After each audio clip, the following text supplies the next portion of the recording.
Hey there, thanks for listening to Navigate, a podcast all about transition. I'm your host, Tim Austin, and my goal is to encourage and resource you so that you can navigate change with greater confidence and clarity.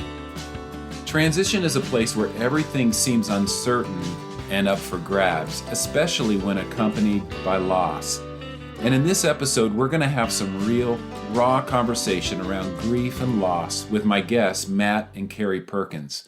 But woven into their story is a message of hope that I know is going to encourage you. Matt and Kari met while going through counseling following the loss of their spouses. They married in 2017 and have a blended family of 7 kids. Together, they seek to inspire those impacted by loss to find the beauty in brokenness and take the next step forward. Matt has served in key ministry roles for nearly 30 years for influential churches across the United States, and their refreshing approach to the topic of grief and moving forward after loss is a needed resource in today's society. Matt and Kari are also the founders of Grief to Growth, a dynamic program which helps those impacted by loss move forward with purpose. So here we go with Matt and Kari Perkins, and thanks for listening in. Okay, Matt and Kari Perkins, it's so great to have you guys join me for this conversation today. Oh, thank you. It's a pleasure to be able to reconnect and be able to spend this time together. We're excited about it. I recall going way back our years in Colorado on staff at the same church for a little while. Our time overlapped there in Aurora, Colorado.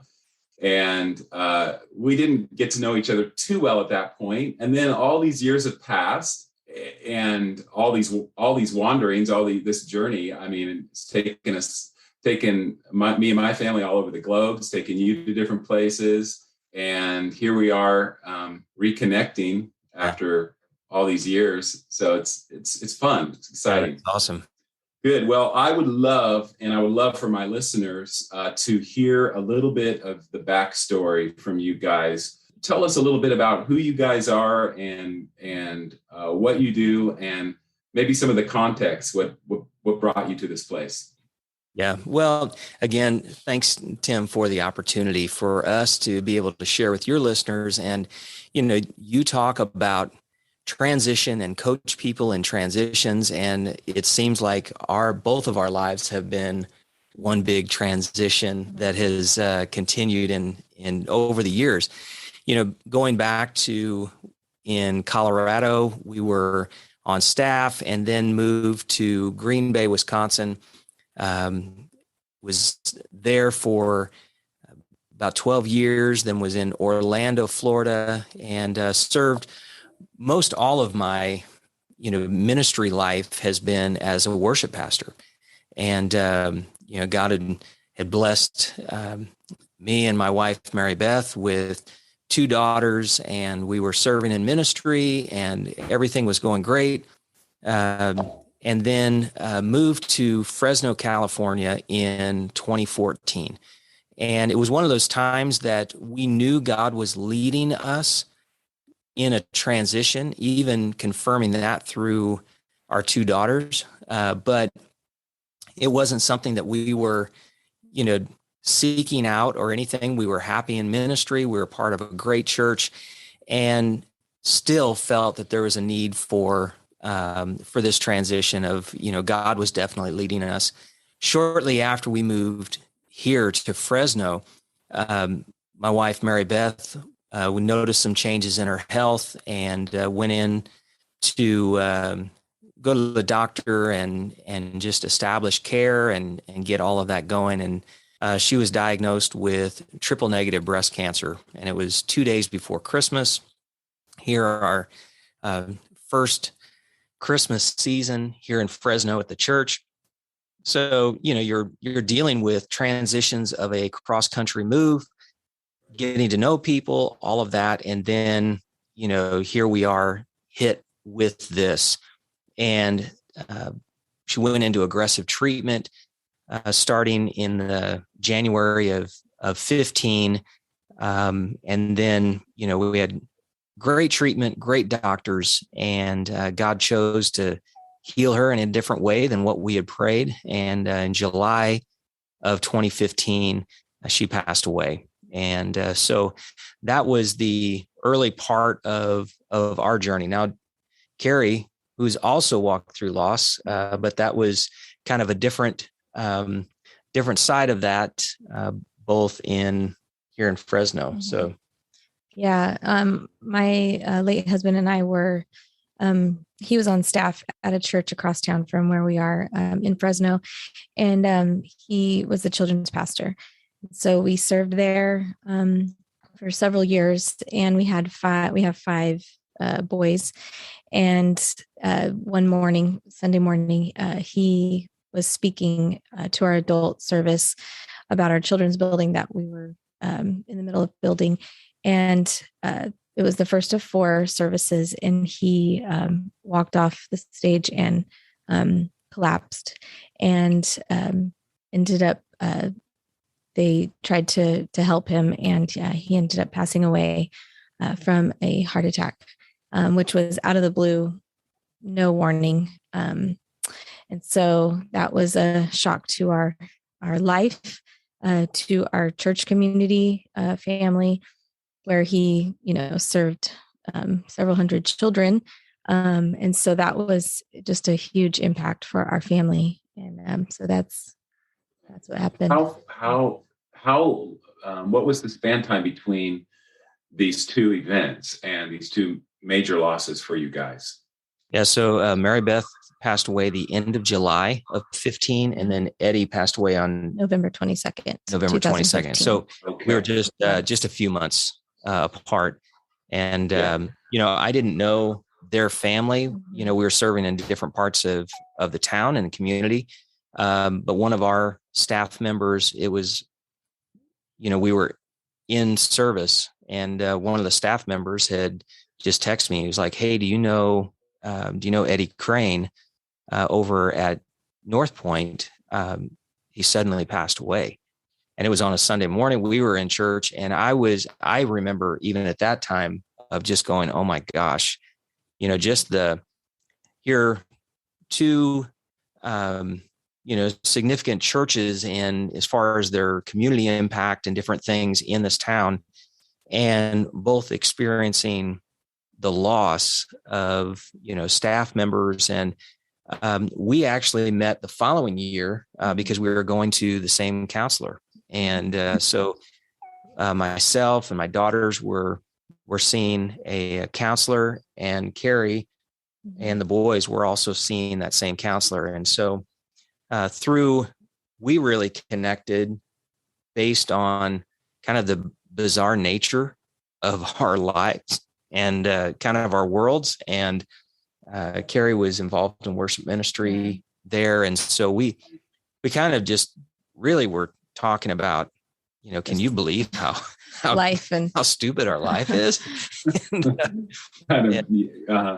Yeah. So the conversations were kind of started out like that as you were getting to know each other. Just realizing that we're, it was hard enough trying to walk through for ourselves and in ministry, but then with children and trying to figure out how to navigate being, that now a single parent all of a sudden to, children who are going through their own grief, and loss. And so that was really, we had connected through that from that basis. And it was more just, we were talking and, through that process, I think for the first several times we were, meeting, we'd go have coffee. It was more both of us looking over our shoulder going, oh my gosh, somebody's going to look, they're going to think something weird, and you just, because if somebody pretty good chance in a community where you're part of 2 significant church communities, and being so public as far as just what Matt does, a lot of people know him when we go anywhere. And then for my family, it was just the public nature of what happened was all over the news and everything else. And so for both of us, wherever we went, we always ran into someone, whether they knew him or I or both or whatever. And that was even part of conversations that I had with my daughters, when we first, I know it was one evening, my oldest daughter was saying, Dad, when we don't want you to put your life on hold for us to leave home and all of that. And, but, so part of that was asking, I'm like, I met your mom when I was 14. And so like, how does this work? This is new territory. Yeah. And a lot of it, she had just said, well, I think, we want to know if you're going to have coffee with someone or talk to someone, we want to know before that happens. We don't want to hear from someone else in the church, right, or something. And that was the whole thing is, if you go out, I don't want to find out from somebody else in the church that you were having coffee. And the other part of it is, I want to know there's people that could look at your life on a stage and think, oh, he's got a good life and I'd like to have a good life.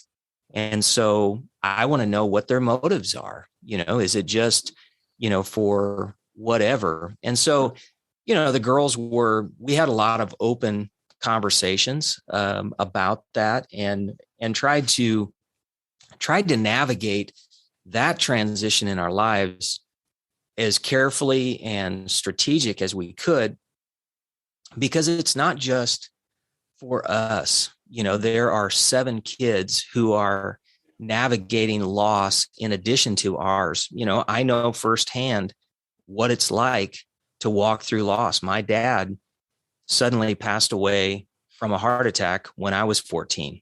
So what the boys were walking through, I understood what was happening. And so, Kari, were you having some of these same conversations with your kids at the same time, or? A little different with boys. Okay. They're not as forthcoming to say anything like that. Sure. There wasn't really much to say about that. I don't think that was really in their mindset at that point, and mine either, really. Yeah. I mean, we were talking, it was, just conversation and just someone else who was around the same age who is walking through some of the same things. And it's like, it's difficult when you're going through that, but then when you go through that and you're in ministry and you're in a glass house, basically. And so having somebody else's take on that and going, okay, so I'm not really losing my mind. This is normal to feel this way for this specific thing or whatever. And so to think of it, we didn't have those conversations until we started talking more into that direction, is when I've had those conversations with the boys. The one thing that did help, which is really sad to say, but it really did help them to process better, was the fact that he had already walked through this on a personal level with his dad.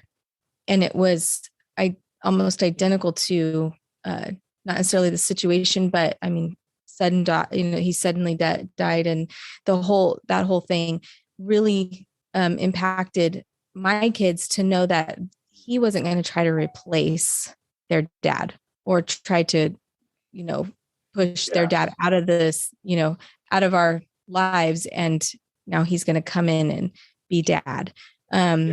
He does father them. And they all are really well at accepting that. But it really did ease. Just from their own mouths saying that, that you walk through every age without a father, and like we will, and we are. And so we feel like that, it's not threatening to them. Not threatening. It helped them with their acceptance. When I hear you guys talking and sharing your stories, it's just one thing that stands out. It's all the parallels, in your stories, ministry, family, timing of all of this, just your experience as a kid losing your father, and how that was, was very much in very, so similar to what they were going through. What were you doing when you're having these conversations? Were you just going like, isn't this weird, or what? Oh yeah. Oh yeah. And part of that was, I would have different conversations. My mom remarried when I was in high school.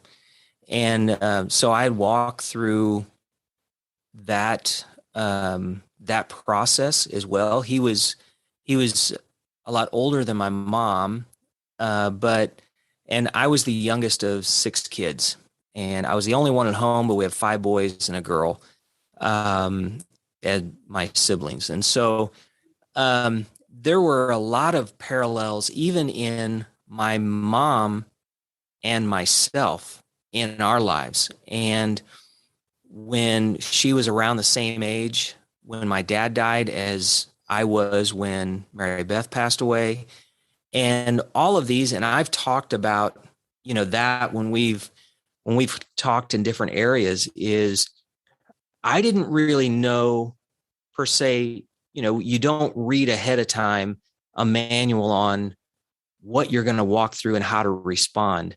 But the only thing that I had to lean on was my mom modeled for me walking through loss in the loss of my dad and her husband. And so when we got to that point, my daughters were talking to me of going, Dad, we have like stood on this scripture of Psalm 112:7. They have no fear of bad news. They confidently trust the Lord to care for them. We have had that. We've got it on our fireplace. We've got it in all these areas.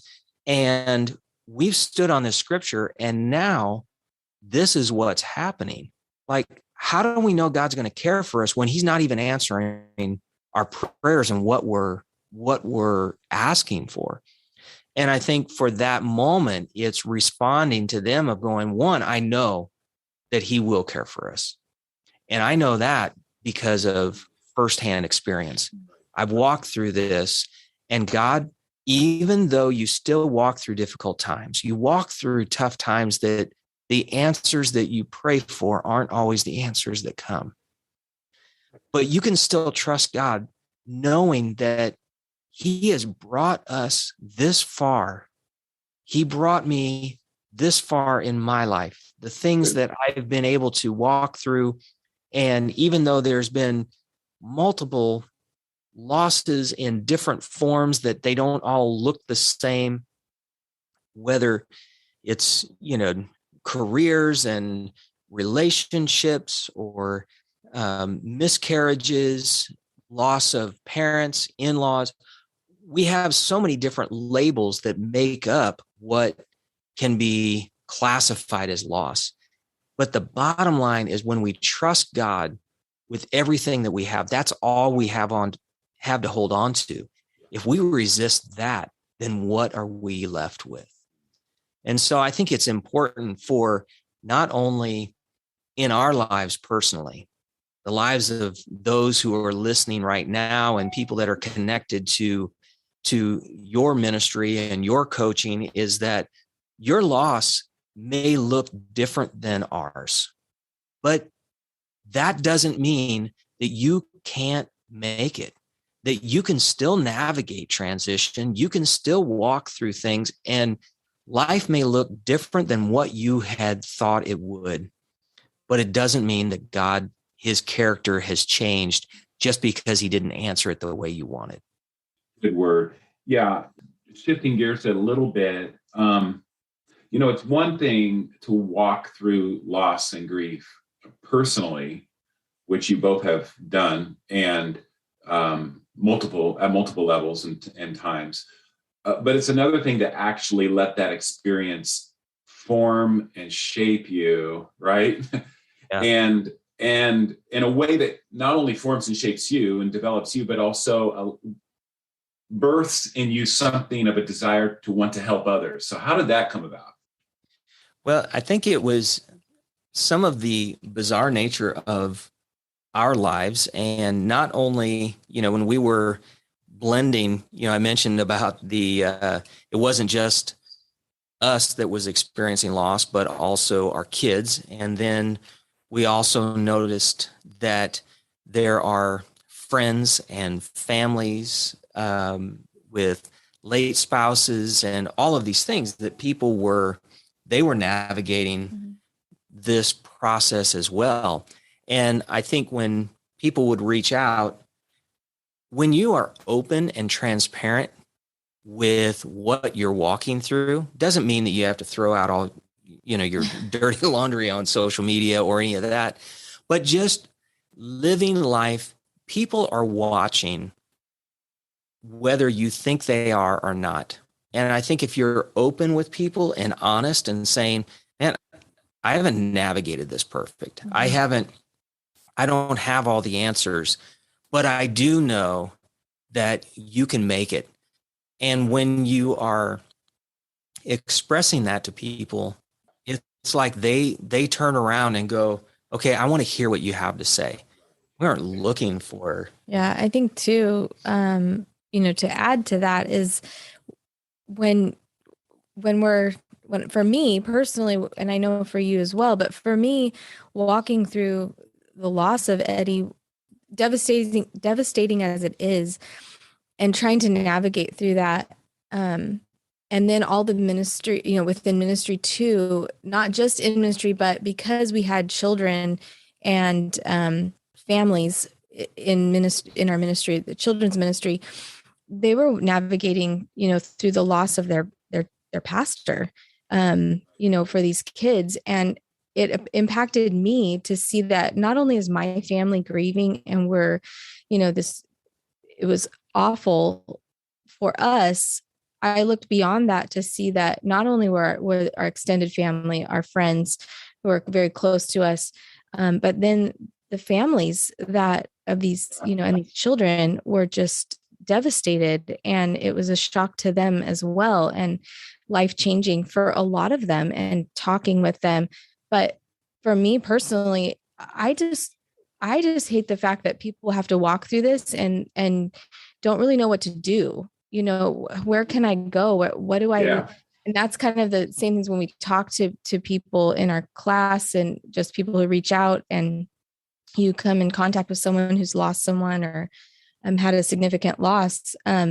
It's like people run away from that. They don't know how to talk about grief. They're afraid to approach them because they don't know what to say to them. And I know that for firsthand what that feels like now. And so I want to be able to put tools in people's hands that they can, navigate through some of these feelings, and they'll just what comes at them.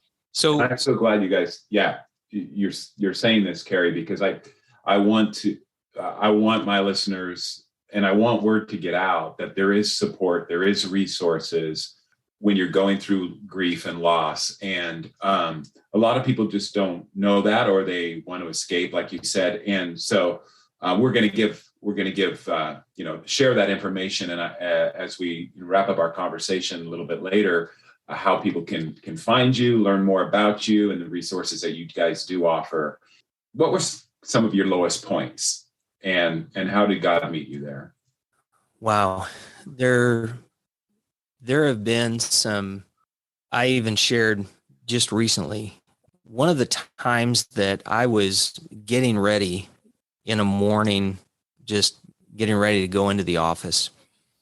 And I remember just I sat down in our closet, and I was looking at things that Mary Beth had and trying to navigate, how do I be a good dad?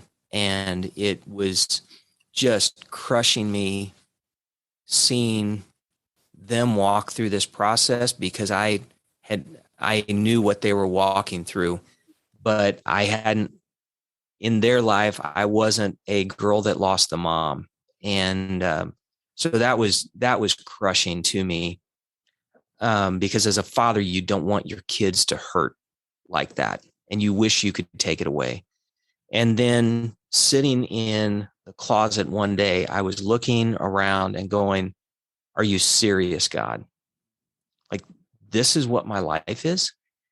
And I think in that point, God started showing to me, and it was actually through some music that, that was something that I held on to. Now, there were also some things walking through that process. It kind of changed, and there were certain music I could listen to. There's certain even worship songs that I knew that Mary Beth, we had in our house for those number of months in the hospital, then at home. We had playlists of, worship music that was going in. But in one of those moments, and I remember that time specifically, it was like God was showing me that my dreams and plans for your life didn't die along with Mary Beth, that I still have things for you to do. Now, it may look different, but there is still a plan for your life, that I still have a future for you. And it's hard for us to see when it's like, a part, you talk about, two become one. We both were married at 19. Kari and Eddie got married at 19. Me and Mary Beth got married at 19. We lived all of our married life in ministry, and that was our journey. But when you don't have that person with, it's like something is missing and you're just floundering a little bit. And I remember that point as being one of just saying, okay, God, I don't know what my life looks like moving forward. It's scary, it's unknown, it's uncomfortable, but I'm going to trust you with it. And all I can do is just have that same trust and knowing that you'll lead me to the next thing. What about you, Kari? Well, something that stands out as far as a low point at one point was the one day my son, who was 13, 14 at the time, we were at the house and he just said, hey, Mom, do you think you could back up? He's super quiet, and was one of the ones that just kind of sucked everything in. But he came and he asked me, Mom, do you think you could show me how to shave? I just wanted to, I don't really know how, and I've got this here. And I said, yeah, hang on just a second. And I took off to the bedroom, my bedroom, and I shut the door. And I just needed a minute to just get myself up off the ground, basically feeling, because it made me angry at first, because I thought I shouldn't be the one being asked to help him. And I know I had older boys, none of them were there at the time. And one, I felt angry that I shouldn't be the one having to do this. Second, I felt sad that he didn't have his dad to ask him that question like the other boys. And three, I felt like, okay, you got to do this. I have no clue what I'm doing. And, I've taught them to drive, some of them to drive. I've taught them other things, but I've never taught anyone how to shave their face. So I thought I can do this, but I can't do it without you, God. And it sounds so simple and so kind of, in my words, dumb, to be so kind of just upset about it and felt like it was a low point, but it really was, because there was more to it for me. It was a slap in the face that I was the only one there for them. And so I picked myself up and I went in there and I showed him how. No cuts. It was good. No bleeding. But I needed that moment. If you know me, I don't have, I explained that a little bit. I emotions are not my strongest point as far as being emotionally, just with tears and those things. I'm just one that just picks up and just does it. And so that's something I was learning at the same time. as everything else coming at me. And so I needed that minute for myself to say, come to God and go, okay, I got this, but I really need your help, because I just want to just crawl back in bed. And so I went in there and we did it. And but that was a pretty low point for me, just because I felt like I was just being hit with everything. But at the same time, God was also picked me back up and said, I've got you. Just trust me. I know what I'm doing. And I know that I want you to know that I love you more than anything, and that I have not left you. And that was something that he continually, showed me. Thanks for sharing both those stories, because it just highlights how God meets us in the low points, and teaches us and comforts us and encourages us and reminds us, right, that we're not alone. Yeah. Yeah. Working with people in transition, and of course, transition often involves loss, big losses, not always, like we said, the death of a loved one. But nevertheless, there's loss there. And I'm sure you've heard it before, as I have many times, the phrase, it's important to grieve well. Mm-hmm.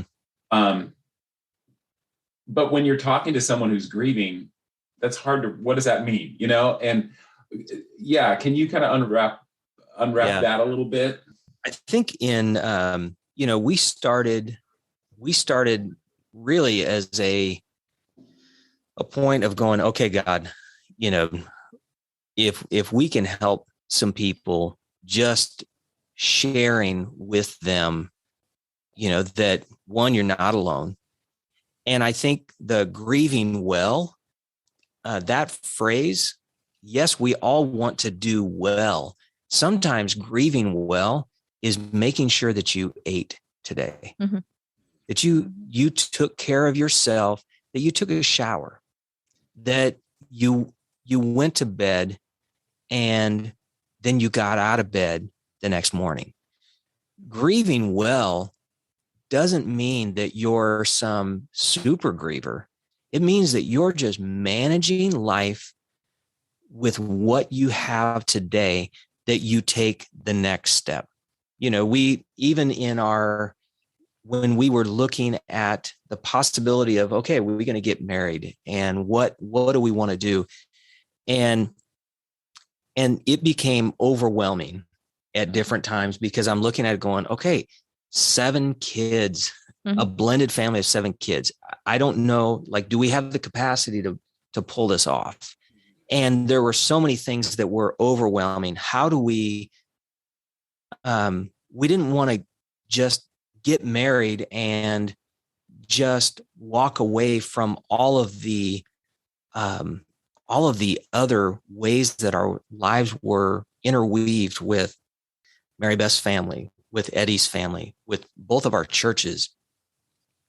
And so there were things that we would look at, and it was like this picture that I got one day, and I've used it nearly every week. It comes up, or even just to ourselves, is, whether the show Amazing Race or a big scavenger hunt, back in the youth leader mm-hmm. days, that we would do the scavenger hunts, and you can't shortcut and try and anticipate what that clue is going to be without just going and getting the next one.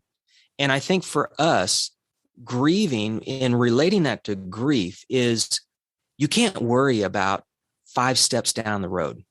You just have to take the next one.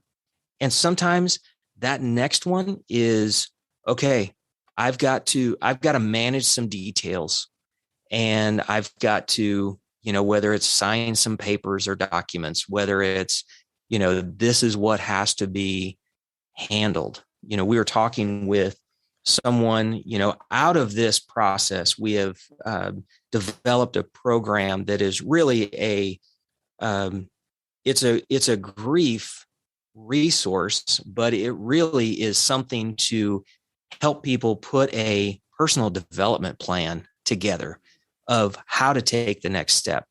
and what that looks like, and through all of the things that they do. But there was a lady that had recently, it was a traumatic experience in losing her spouse. Through that process, she had also was losing the home that they had worked hard to get. And so there were a lot of things involved in that. And she was just visibly shaking during that class. And she was like, I don't know. I have to sell these things. I have to downsize, and I have to get rid of things. You know, some people talk about how they'll hold on to things and not be able to let them go. Well, what happens when you've not only lost a person, but now you're forced to get rid of some of those memories and things that are there? And so we were just talking with her, and she goes, you know, we were going to have a sale, and I put things out, and I caught myself that I would put things out and then I would go back later and I would pick things up and I would take them back into the house. And so we just talked about, you know, hey, have you ever thought, this is one of the things that we do every so often?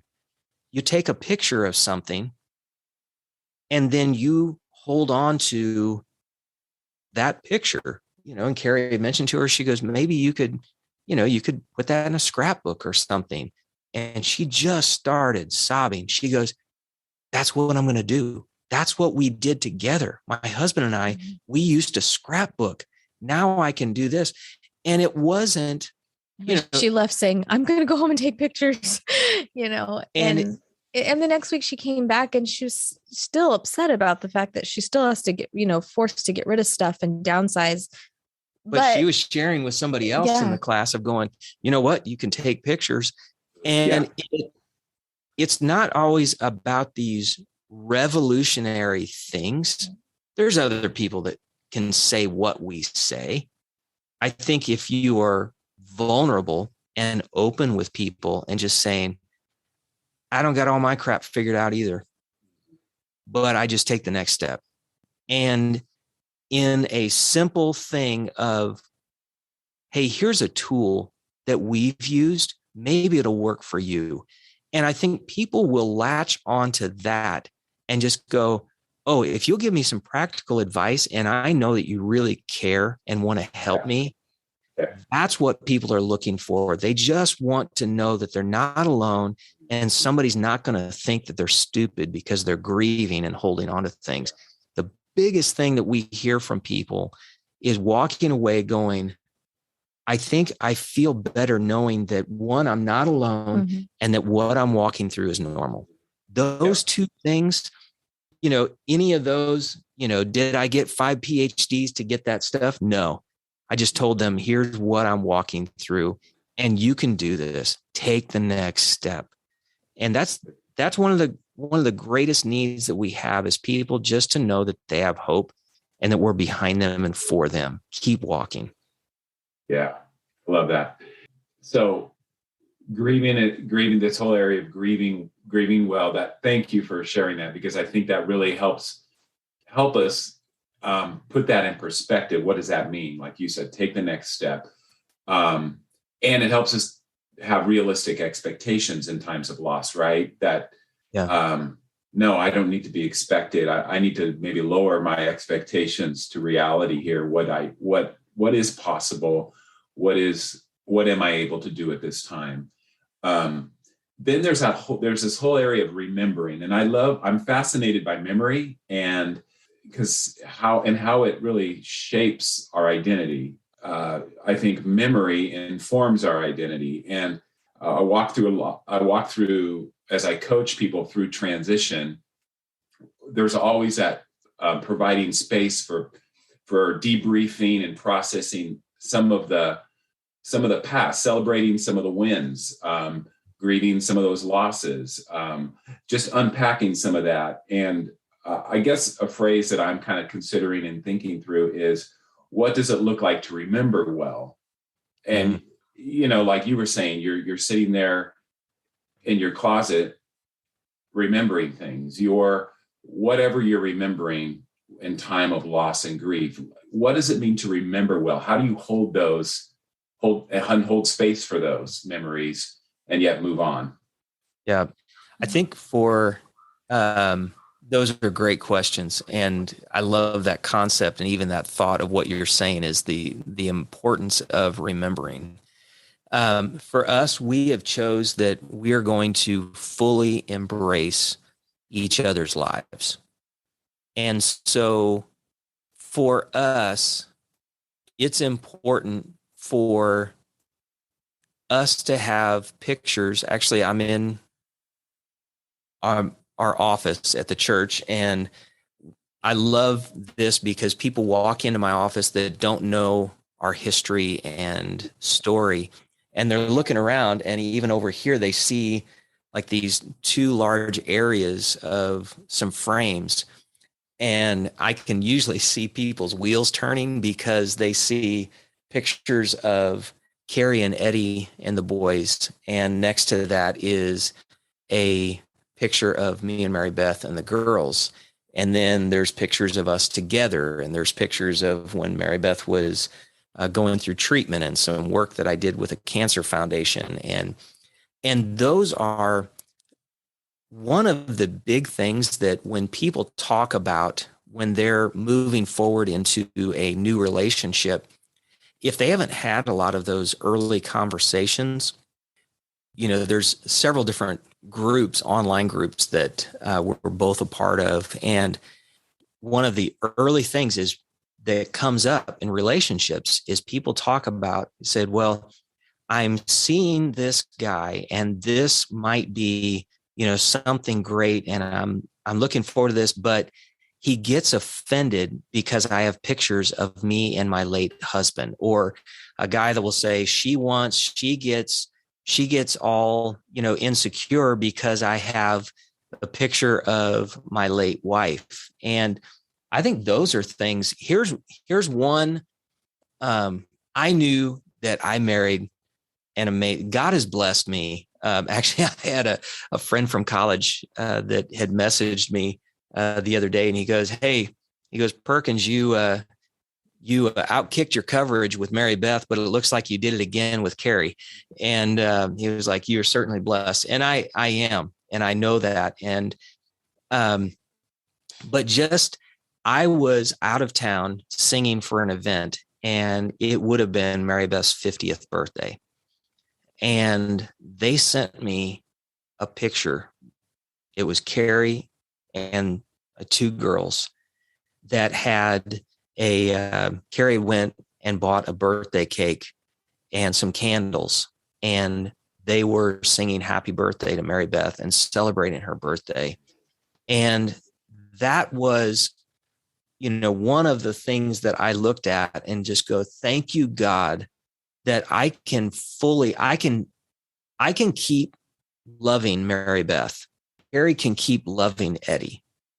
We go, and if we have time with all the other things going on with kids, that we go out for each other's anniversaries. Hey, happy anniversary. This would have been, you and Eddie's, X anniversary, and we've gone out for me and Mary Beth's anniversary. It's important with that, because everything that I am leading up to that point, when Kari and I got married, I am who I am because of the combined and collective experiences that I have.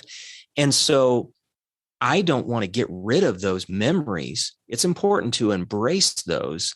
And even in the tough memories, it's important to embrace those and know, hey, that was a difficult moment in our lives, but I'm going to embrace it and everything that I can, because that's what makes me who I am today and allows me to move forward in the decisions and choices and memories that I make moving forward. Good. Love that. Kari, anything around this whole area of memory and remembering well? Probably the same thing. I mean, I just think it's nice to not have the pressure of feeling like I have to hide how I feel, or that I remember today was a significant day, for our family, prior to our family. But being able to celebrate those things. And they don't have to be big, and, it doesn't have to be a big party. It doesn't have, sometimes it was just a subtle card, that just said, I mean, we've both done this, just happy anniversary, on those anniversary days or birthdays or whatever. And just a hug to let them know that, let them know that I was thinking about him today. I know it's difficult. And if I could change it, and she could be here, that would be the first thing I did, and that's just something that when I see other people wiping completely their past away from, what was, because they're afraid of their new relationship or however that works. And everyone navigates things differently. And I understand that, but we want to be able to give people the tools to be able to still embrace what was, but continue for what will be, and not feel threatened by what was, because that is a huge part of your life. It's a huge part of mine, and so being able to hold on to that. And even now, we've had, even recently in the last few weeks and the last year, Kari's oldest son, they had a baby. So we had our first granddaughter last May. Then my oldest daughter, Brianna, just had a baby February 1st. And so we talk about, even in the excitement of each of us, because it's not her granddaughter and my grandson, these are our kids, and we are, this is how we are doing life together. Yes, there's some dynamics of how that came to be, but knowing that even in the excitement, you're always going into a big event, a life moment, or a holiday, and there's someone that isn't there that should be. This is a bittersweet at times. Yeah. And so, I've talked about, even in a blog that I wrote, talking about my invisible friend named grief, and how it seems like they always show up at the special holidays, and they're there. It doesn't mean that it has to lay me out, but, we give space for each other, knowing, hey, Thanksgiving is potentially a difficult holiday because it was right around that time that Eddie passed away.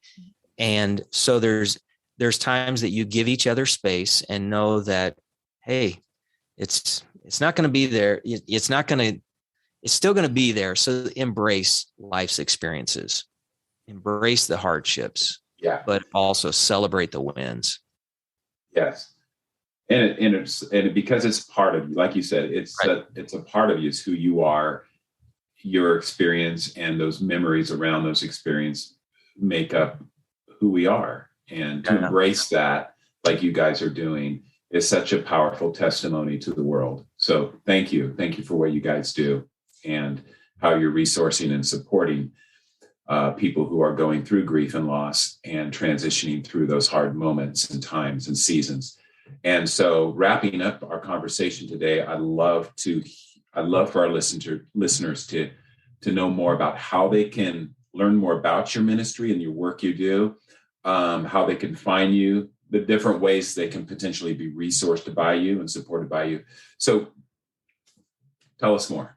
Yes. So we have launched a program called Grief to Growth. And you can go to our website at grieftogrowth.org and find out more about the programs, as well as online courses that we have, and being able to resource through things that they can pick up. And it's about helping those who have been impacted by the loss of someone or something significant, and then helping them move forward with purpose. And really, that is our hope. So whether it's a in-person program where we have these events, or if it's something of going through an online course, then we connect through some Zoom connects and be able to resource people and have some check-ins. It's really about taking where you are And what I've found is one, people don't know really where to go many times. And if they've been a part of certain functions, whether it's going through hospice or things like that, we have some hospice agencies that are just outstanding. And they provide programs. Sometimes it's painful for people to walk into those. Because there are, when we talk about memories, there are some memories they're not ready to address. And if they're looking at counseling, many times it's cost prohibitive for some people. And it's in this day and age and the need for mental health resources, counselors are, several weeks on a waiting list. And then you get there and you don't even know what to ask. And so we've just told people, hey, this is kind of like a triage. We're going to give you several weeks of information and material and be able to connect and give you some tools to develop on in your path forward on your journey. And then we don't replace counseling. We encourage you to go do that. We encourage you, seek coaching, those things. But once you get there, you may be equipped with some new tools to even know what to ask. And so that's what we've been wanting to do, is just help. There's a ton of other resources, but we want to just help you take where you are and experience growth along the journey. Love that. And as a reminder too, for our listeners, I love what you say. I can't remember if it was on your website or where I saw this statement that you resource and help those impacted by the loss of someone or something significant. So doesn't have to necessarily be that you've lost a spouse or a family member. There's been a death in the family, or it can be the loss of a career, of a job. It can be the loss of a place. So many areas of loss that this could apply to. So just want to make that clear to folks listening that a great resource is whatever kind of loss you might be experiencing. So we will put that information in the show notes for our listeners so they can find you. They can have a resource there. And again, hey, thank you guys so much for joining me. I feel we could go on, and maybe we'll have to have another conversation here in the near future, but really appreciate you joining me on Navigate today. Thank you so much. Again, it was our pleasure, and just love being able to connect and talk about what God's doing. It's great to meet. Likewise. Yes, thank you. All right. Talk to you guys later. Thanks. Walking through a season of loss can feel very isolating and lonely, but it doesn't have to be. We can have qualified, compassionate, competent, Spirit-led people come alongside of us to provide much-needed encouragement and support. So I want to encourage you to check out the show notes for this episode to learn more about connecting with Matt and Kari Perkins. As a coach, I absolutely love walking with my clients through loss and subsequent transitions that those losses trigger. Schedule a call with me at EncompassLifeCoaching.com to learn more about transitions coaching and the packages that I offer. And finally, moving a podcast forward means helping more listeners find us. And if you've enjoyed the content we are providing, you can subscribe so that you're sure to get in on the next episode. And can I encourage you, I'd really appreciate you taking a moment to give us a quick review on Apple Podcasts, Spotify, or whatever platform that you use. That's a wrap for this episode of Navigate. Thanks for joining me, and I'll catch you next time.